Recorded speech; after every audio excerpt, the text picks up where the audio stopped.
warahmatullahi wabarakatuh. Perkenalkan, saya Rahmatullahi Salafi dengan NIM 43040220119 dari kelas 5E Psikoterapi Islam, Program Studi Psikologi Islam.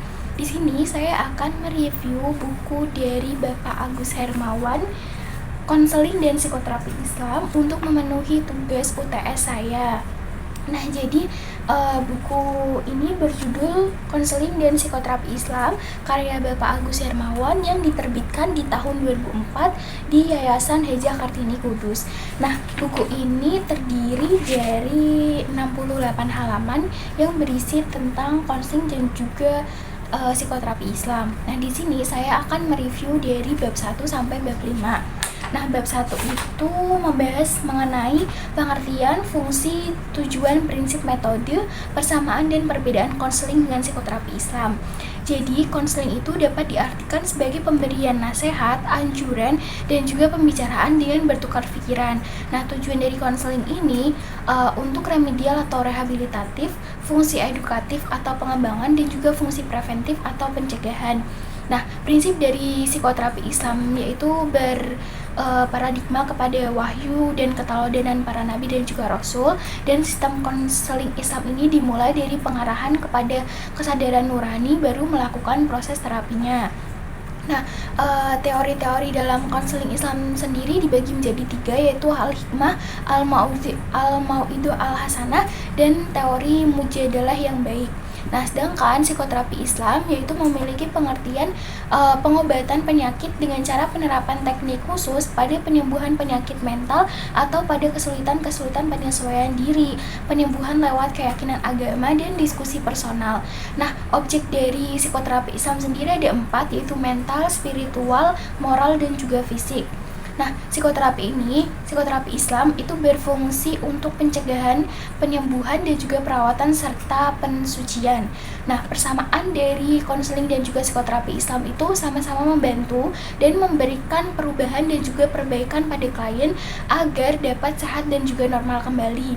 Kalau perbedaannya itu jika konseling itu berpusat pada masa kini dan masa yang akan datang, sedangkan psikoterapi Islam itu berpusat pada masa lalu dan juga melihat masa kini individu, seperti itu. Terus selanjutnya ada bab 2, yaitu membahas mengenai hakikat manusia dalam pandangan Islam dan kebutuhan manusia kepada terapi atau konseling. Jadi di sini menjelaskan bahwa manusia adalah pribadi yang berhakikat sosial. Artinya manusia itu akan senantiasa dan selalu berhubungan dengan orang lain. Nah, menurut kandungan ayat-ayat Al-Quran, manusia itu hakikatnya makhluk yang utuh dan sempurna sebagai makhluk religius, sosial, serta biologis. Nah, manusia diciptakan Allah SWT dengan dibekali berbagai potensi dan juga fitrah. Salah satunya yaitu dari seluruh ciptaannya, manusia itu memiliki kemampuan yang paling tinggi untuk mendapatkan pengetahuan atau ilmu. Nah, psikoterapi dalam Islam ini memiliki peran yang besar dalam mengatasi masalah psikologis baik di dunia maupun di akhirat. Terus, kebutuhan manusia dalam psikologi Islam ini mencakup beberapa elemen fundamental yang saling berkaitan, seperti kesehatan spiritual, kesehatan mental, dukungan sosial, pengendalian emosi, dan makna dan tujuan hidup. Ya, kita akan mereview sedikit tentang bab 3, yaitu ada sejarah, teknik, dan hubungan psikoterapi Islam dengan ilmu-ilmu lainnya.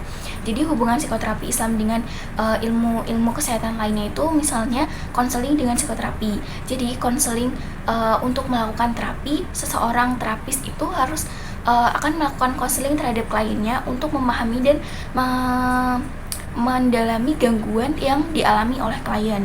Terus hubungan psikoterapi dengan psikiater. Jadi seorang psikoterapis itu bisa berasal dari berbagai macam profesi. Sedangkan seorang psikolog atau psikiater itu juga dapat disebut psikoterapis ketika mereka juga melakukan psikoterapi, seperti itu. Terus bab keempat membahas tentang sehat dan sakit dalam Islam. Jadi sehat itu bisa meliputi sehat fisik, mental, dan juga sosial. Nah, sehat fisik itu adalah secara klinis dia itu tidak sakit dan semua organ tubuhnya itu normal, tidak ada gangguan pada fungsi tubuhnya. Sedangkan sehat mental itu meliputi sehat pikiran, spiritual, emosional. Terus kalau sehat sosial itu kemampuan seseorang dalam berinteraksi dengan orang lain di lingkup sosial. Nah, konsep sakit dan sehat dalam Islam itu jadi kayak apapun yang menimpa ke kita itu takdir. Jadi apapun misal itu sakit atau sehat itu takdir yang diberikan oleh Allah kepada kita.